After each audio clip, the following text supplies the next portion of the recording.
Sim, ele voltou. Depois da última vez que o Rodrigo apareceu aqui num vídeo do meu canal, o vídeo foi muito curtido, muito compartilhado, então eu acho que vocês gostaram da polêmica. Então toda vez que o Rodrigo estiver aqui, vocês já sabem o que vai ser, né? Então, trazendo um assunto mais polêmico, eu acho, do que o vídeo passado. Talvez, né? Já que acho que o pessoal conseguiu entender, né, qual que é a diferença do arquiteto, do engenheiro, quem que precisa de quem numa obra, num projeto. O vídeo de hoje é o seguinte: pra gente que é arquiteto, tá lá fazendo aquele projeto todo lindo, maravilhoso, aquele vão assim, ó, sem nada atrapalhando, aí o engenheiro chega e fala: tem que ter um pilarzinho aqui. Será que realmente é necessário esse pilar que o engenheiro tá pedindo pra ser colocado no projeto? Olá, amigas e amigos aqui do meu canal, tudo bem com vocês? Eu sou a Isabela, arquiteta urbanista e também design de interiores. E hoje eu trouxe aqui pra vocês novamente o Rodrigo, o engenheiro. Salve, salve, galera! Você vai também estar o vídeo inteiro, Rodrigo. Então, como eu já dei a introdução aí do vídeo pra vocês, vocês sabem que quando o Rodrigo estiver aqui vai ser vídeo polêmico. Então, a polêmica de hoje é o seguinte: Rodrigo, por que você colocou um pilar ali no meio do vão que eu pedi pra não ter pilar? Porque precisava. Vamos lá, falando agora sério, é sempre necessário o pilar, né, onde, como a Isabela falou, tem um vão gigante, lindo, maravilhoso. E aí o seu projetista estrutural, ele vai lá e pede que tenha ali um pilar ali no meio. É realmente necessário? Acabou com o meu projeto, cara. Nem sempre. Nem sempre é necessário. Enfim, assim como tudo na vida, né? Depende. Tudo depende, vai depender do projeto, vai depender do cliente, vai depender... Quando eu falo do cliente, né, do dinheiro do cliente, de limitações construtivas, enfim, de uma série de coisas, né? O que eu costumo falar é o seguinte: na construção civil, tudo é possível. A única questão é o custo-benefício. Por exemplo, nós temos uma técnica construtiva hoje que se chama concreto protendido. Basicamente, o que ele é? Ele pega o aço que está dentro do elemento de concreto, ele estica o aço. E ao esticar o aço, naturalmente comprime o concreto. Então, basicamente, com licença, imagine que, fecha a mão, o dedo é o aço. Pega o aço e a mão dela já é a parte de concreto. Quando eu puxo o dedo, o que acontece com a mão dela? Comprime, certo? Isso é a técnica que se chama de concreto protendido. E essa técnica permite fazer com que determinados elementos de concreto, vigas e lajes principalmente, vençam vãos muito maiores. Então, Rodrigo, vamos supor, se o pessoal que é leigo, ou até nós arquitetos que não temos conhecimento sobre isso, quando a gente vê um espaço assim que tem um vão maior, pode ter certeza que ele... muito provavelmente. Tá usando, muito provavelmente, né? Principalmente quando você vê assim, lajes finas, com grandes vãos. A paixão do arquiteto, vê aqui, parece uma folhinha de papel fininha, você fala, gente, como que você ainda vê uma abertura gigante ali no meio da laje. Sim. Com certeza tem a técnica de proteção ali naquela laje. E a questão é caro, né? É uma técnica muito mais cara do que o concreto armado, que é o normal. E outra, não tem em todo lugar, né? Também. A mão de obra para executar isso é especializada. Então, por exemplo, no interior dos estados, né, pelo menos da provável, onde a gente... é pouco provável que tenha empresas que executam essa pós-tração que é utilizada normalmente em residências, né? A proteção ela é muito utilizada em barracões pré-moldados, por exemplo, onde as peças elas já vêm prontas, elas já vêm protendidas, elas já vêm com esse processo lá na fábrica e aí chega e só monta. Então tem vários processos de proteção. A mais comum que é em residência, quando você vê aquelas residências bem luxuosas, aquelas, sabe, do Homem de Ferro, na beira de um penhasco, quando é uma laje fina e que vem esses grandes vãos, maravilhoso. Com certeza é o processo de proteção. Porém, como eu falei, é uma técnica um tanto quanto mais cara do que o concreto armado convencional. E se você for lançar mão dessa técnica para executar, para respeitar integralmente o projeto arquitetônico, você vai ter que pagar, por exemplo, deslocamento, além do material, se a sua cidade não tiver, entendeu? Então, aí pega... investimento, né? E sempre vai cair na questão do custo-benefício, do cliente. Aí, né, vem o lado do arquiteto. O arquiteto saber, ter noção, não é, do que ele pode colocar ali, de como ele pode fazer um projeto arquitetônico pensando nas limitações de preço, né? Exatamente. Então, você que é estudante de arquitetura, ou você que quer cursar arquitetura e não entende por que a gente tem algumas matérias picadas ali da parte de engenharia, é só pra gente ter um pouco de noção do que dá e o que não dá para ser feito. Não significa que assim, pronto, agora eu sei que todo o projeto vai ser uma receitinha de bolo, né? Aqui pode, aqui não pode. Como a gente fala, na construção tudo depende, mas pelo menos ali pra gente ter uma base, né? Se dá ou se não dá pra ser feito. Dá pra ser feito sem vão, mas o meu cliente ali vai ter que investir um pouco mais. Meu cliente pode investir um pouco mais? Pode, mas quanto esse a mais ele pode investir? Porque tem tudo essa questão. Às vezes na minha cidade não tem esse tipo de serviço, preciso trazer de fora. Bom, aí já não cabe mais dentro do bolso do cliente. Então, o meu projeto ele vai ter que sofrer uma modificação. Porque é complicado, né? A gente apresenta ali o projeto pro cliente, aquele vão maravilhoso. Tem um pilar ali no meio, ele se apaixona, ele quer aquilo. Eu falo, você fez o sonho da minha vida. E na hora do vamos ver, coitado, aí começa a decepção, porque ele não, infelizmente, ele não vai conseguir realizar dentro das condições que ele tem. Enfim, então, Rodrigo, quando que eu vou saber, né, que pode ou não? Você realmente vai ter que contratar um engenheiro estrutural. Bom, então vamos considerar assim, Rodrigo, meu cliente ele tem todo o dinheiro do mundo. Sempre vai ser possível pretender? Olha, é bem provável, principalmente se for residência, que exista alguma solução. Talvez nem a proteção, talvez trocar por uma estrutura metálica, não sei.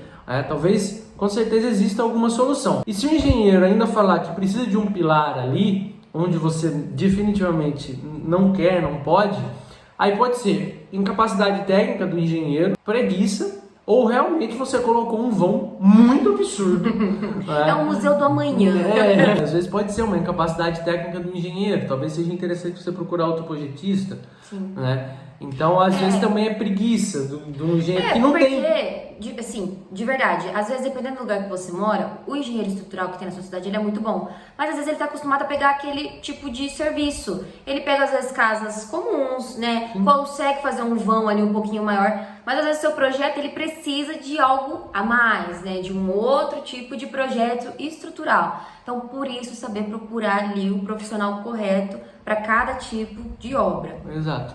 Um outro ponto também que acho que é importante falar é que, por exemplo, também existe a rigidez arquitetônica por parte do arquiteto. Por exemplo, eu não posso aumentar 5 centímetros numa viga? Não. Será que 5 centímetros tem esse impacto? Vai mudar a estética.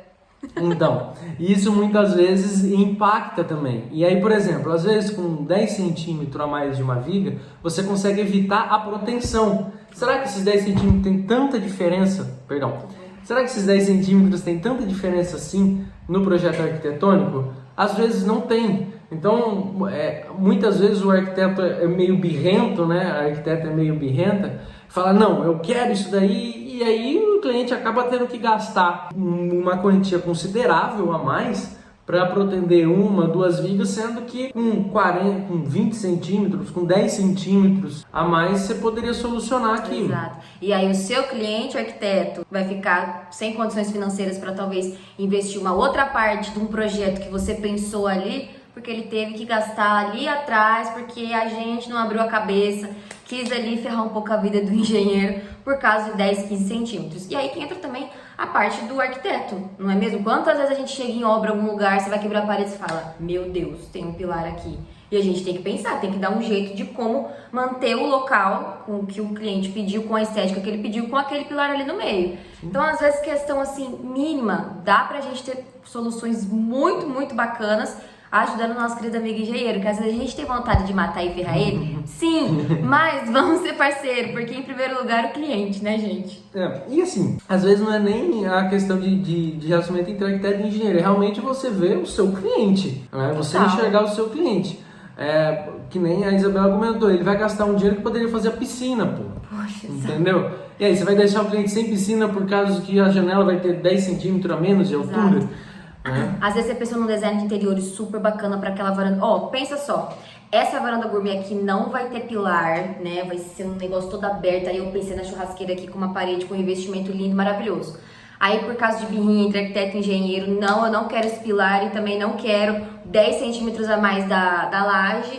O engenheiro vai ter que investir um pouco, o cliente vai ter que investir um pouco a mais nesse espaço por conta dessa birrinha, aí depois seu cliente não tem dinheiro para comprar aquela pedra que você pensou de investimento, ele não consegue comprar, fazer aquela churrasqueira, aquele espaço gourmet, aí vai ter só o espaço aberto mesmo, né? O que vai abraçar todo aquele projeto, ele não vai conseguir investir. Exato. E aí, no caso, vamos supor, você pensou aquele vão maravilhoso com aquela pedra. Aí ele não tem dinheiro para comprar aquela pedra, compra outra, não olha pro teu vão, arrebenta o teu projeto. Era melhor ter um pilar do que ter essa pedra que ele colocou. Exato. Realmente. Bom, e um outro ponto também que eu acho interessante de falar, adequar o mesmo padrão pro projeto inteiro.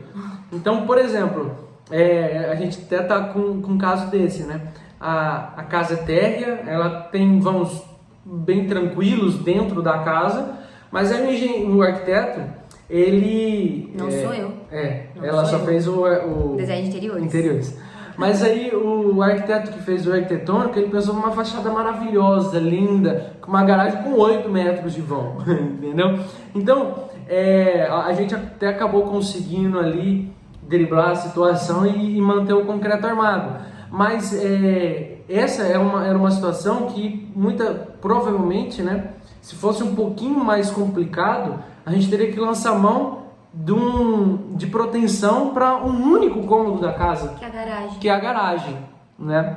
O que a gente quer dizer, sabe aquele desenho do cavalo, gente? Que o cavalo tá todo lindo, maravilhoso, desenhado, e aí no final tá o rabinho dele assim? É isso, é aquela fachada maravilhosa de condomínio, que muitas vezes engana, viu, gente? Aquele condomínio, aquela fachada linda, maravilhosa. Fala, gente, essa casa aqui é o sonho da minha vida, ela deve ser muito, muito maravilhosa lá dentro. A hora que você entra... Quarto mal dividido. A casa super mal repartida, extremamente gente. disfuncional. Totalmente. Sim. Você fala, o que é isso? É só pra vender? É só porque é uma casa de condomínio? E aí o que vai vender realmente vai ser a fachada. Aí você fala, gente, aquela casa tá lá, ou na rua mesmo, tem uma casa super bonita. Eu falo de condomínio porque às vezes a gente enche os olhos porque é condomínio. E quando a gente entra na casa não é nada disso que a gente tá pensando.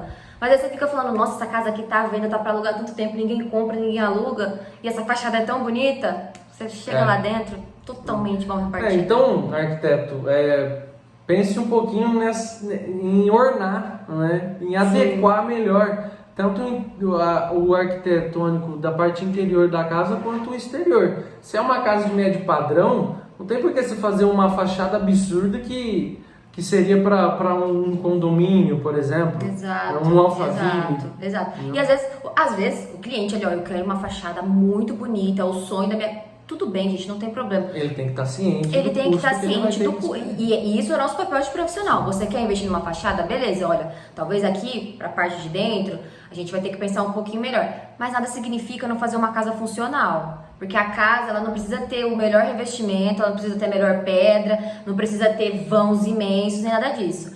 Dá pra trabalhar muito bem a funcionalidade, a repartição ali de dentro da casa, tá bom? E investir numa fachada bacana. Sim. Mas a gente tem que colocar isso na cabeça do cliente, né, gente? Porque ele não vai saber disso. Não tem como o cliente saber disso. Eu acho que esses são os principais pontos. E como a gente falou de pilar, né? É importante trazer também, eu acho que é legal trazer também um tema que todo mundo, principalmente os arquitetos, eles aprendem a projetar paredes com 15 centímetros de espessura, né?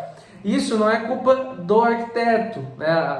Os engenheiros também, quando vai fazer desenho simples, né, simplificado, a parede tem 15 centímetros. É uma cultura do nosso país. Mas... Não, porque, não, faz e tá tudo bem, dá certo. O que acontece? Desde 2014, a ABNT, ela soltou uma norma 6118, ela foi atualizada, e coloca que a largura mínima de pilar tem que ser 14 centímetros. Gente, do pilar. Do pensa, pilar. A gente tá colocando a parede de 15. A largura mínima do pilar é 14. Exato. Vai fazendo as contas aí Ou na cabeça. seja, você vai sobrar meio centímetro de chapisco e reboco para cada lado. É impossível. Impossível. Né? É impossível você fazer isso. Por que ainda se projeta com 15? Porque antes, no norma de 2004, salvo engano, permitia-se pilar com dimensão mínima de 12.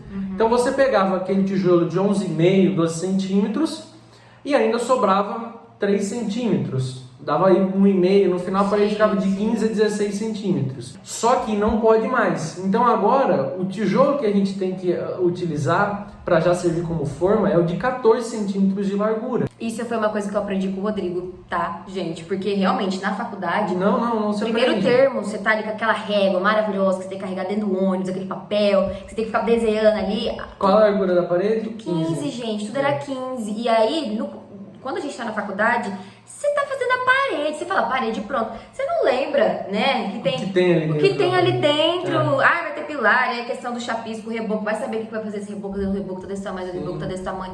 Você não sabe o que vai ter ali. Depois tem que amaciar a parede, depois tem tanta coisa pra entrar nessa parede, gente, que com 15 centímetros não dá. Não dá mais. E parece que não, mas 2 centímetros de largura no pilar e também nas vigas faz muita diferença no projeto estrutural. Então, você que é arquiteto, também engenheiro, que trabalha com projeto arquitetônico, começa a fazer com 18 centímetros. Começa a projetar as suas obras, os seus projetos com parede de 18 centímetros, porque isso vai trazer uma tranquilidade muito maior para o teu engenheiro. Você vai garantir uma segurança também para o teu cliente. Porque é o que tá na norma agora. Exato. Pensa se dá um BO lá na frente, vamos ver a parede. Ah, você tá com a parede 15. E aí, no final das contas, se você projetar uma parede de 15, vai acontecer de duas uma. Ou o engenheiro estrutural que você contratar, ele não vai seguir a norma, o que é ruim também para o seu cliente. Exato. Não é? Ou nem vai ter pro engenheiro, né? E aí vai ser o próprio construtor que vai fazer, que é pior ainda. Ou então ele vai seguir a norma, ele vai detalhar o pilar com 14 E aí o que vai centímetros de acontecer largura. com os ambientes lá dentro? Exato. E você foi uma casa toda pensada, ah, esse quarto vai ter tanto, esse corredor vai ter tanto, tá tudo na norma. De repente, a hora que o seu cliente tá, mas por que não tá cabendo aqui? Comeu 5 centímetros de um lado, 5 centímetros do outro, mas acabou. Pois é. Então, eu acho que a primeira coisa assim, que nós temos que colocar na cabeça, para os profissionais, é educar o cliente. Educar o cliente em primeiro lugar, porque na hora que chegar lá na obra, o pessoal que vai executar também, Vai falar mas pra que que não uma precisa. parede desse tamanho? Não precisa disso. Uma outra possibilidade que pode ocorrer é o engenheiro detalhar com 14 e o construtor construir com 12. Isso também é muito prejudicial, porque você diminui o que a gente chama de cobrimento da armadura. Então a armadura ela vai estar menos protegida, vai ter menos espessura de concreto protegendo a armadura, o que pode levar à oxidação, comumente chamado de ferrugem, né? E também diminuir a vida útil da construção. Com certeza vocês já viram em algum lugar aquele pilar que começa a descascar e assim, mal descascou. Você já tá vendo a ferragem do bichinho ali? Você fala, o que é isso aqui? Falta de cobrimento. Total, muito mal protegido. Exato. Bom, acho que esses são os principais pontos. Então, arquitetos e engenheiros começam a projetar parede com 18 centímetros, a adequar um pouquinho melhor, pensar um pouquinho melhor no custo-benefício. E se realmente você está sentindo que você está questionando o seu engenheiro estrutural e você quer que não tenha mesmo aquele pilar, talvez valha a pena procurar a opinião de um outro engenheiro projetista. Exatamente. Assim como procura a opinião de outro médico, né? Procura a opinião de outro... Procura a opinião, exatamente. outro Isso, projetista. muito boa essa frase, viu? Muito boa essa frase. Porque o pessoal realmente às vezes fica refém. Ah, eu já contratei um, eu vou ficar com ele. Não, porque eu vou gastar dinheiro com outro. Gente, igual a gente tá falando, tudo depende. Profissionais, depende também. O nicho que cada um trabalha, o que cada um ali gosta de fazer, o que cada um se propõe a fazer. Então, a gente não vai procurar a opinião de outro médico? Vamos procurar a opinião aí também de outro profissional. É isso. É isso, a gente nem foi tão polêmico. A gente tá muito amigo. Eu também acho. A gente precisa vir com vídeos mais polêmicos assim, porque É o pessoal que- gosta Que a gente briga mais, que né? a gente brigue, tipo, de verdade. Vamos falar de time, então. A gente briga sobre time. Ai, realmente a gente vai brigar de time, é bom. Então é isso, gente. Espero que vocês gostem. Continua com a hashtag Rodrigo faz um canal no YouTube, que tá muito legal, o pessoal tudo perguntando. E é isso, pessoal. Tchau! Você vai fechar com esse tchau. Tá bom.